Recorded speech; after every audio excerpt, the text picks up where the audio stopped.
guys, hey new subscribers, hey old subscribers. I am Bree of Speakbreely. I'm a YA author. I've been doing a series on how to beat writer's block. This is the next to last video of a 5-part series. These videos will hopefully help push you out of the block and give you some ways to get the ideas flowing again and pour the words onto the page. The overarching theme of today is go somewhere else. Tip number 5, travel.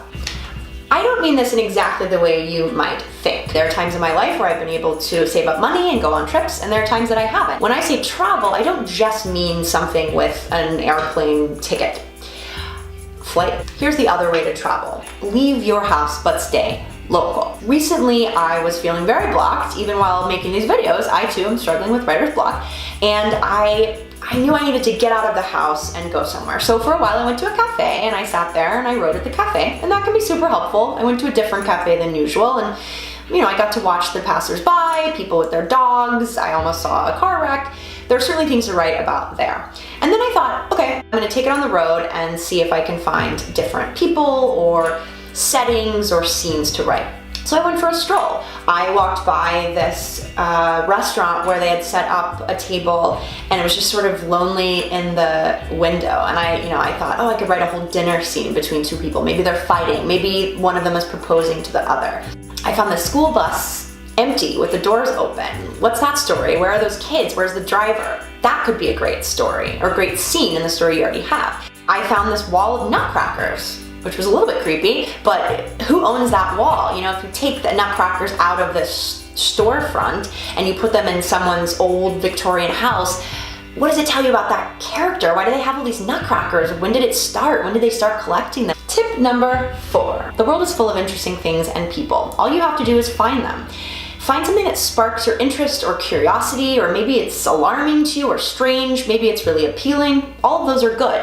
When I was filming this video, I was wandering around a park and I found this tree that was so strangely shaped. It was like a mustache almost, or half of a mustache. It was weird. I hung out at the tree for a while and I started to wonder what made it that shape and how did it not fall into the ground. In my debut novel, Heart of Thorns, there's actually a forest with very oddly shaped trees. They all lean in one direction, which is based on a real forest where all the trunks are bent uniformly. And in my forest, they're bent and then they intertwine with one another like a braid. I obviously am very interested in strangely shaped trees, so this tree certainly caught my interest.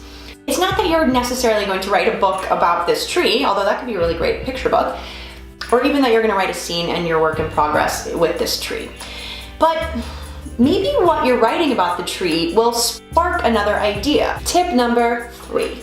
Be on the lookout for weird opportunities to go places you might not normally think of. A few years ago, I donated to a friend's nonprofit, and one of the perks was I received a travel voucher. I didn't really have any extra money to spend in addition to the voucher, and I was pretty limited on where I could actually get with that voucher. I could really only go somewhere else in California. So I went to Sacramento. I spent one night in Sacramento. I stayed at this great little Airbnb. I walked around down by the wharf. I'm not sure it's called a wharf. I walked down by the river. It was so fun and weird and random. And I was working on a book at the time that I needed to write 25 pages over this 36-hour period. So I holed myself up in my Airbnb and I wrote those pages that night. And it felt like magic because I had just changed the backdrop and then new ideas came, and actually the book ended up being set in Sacramento. So look for opportunities like that. Maybe one of your friends is going out of town and you can offer to house sit or pet sit for them, and then you get a few days in a new place. Sometimes just being in a different house unlocks all sorts of interesting things for me. Tip number 2,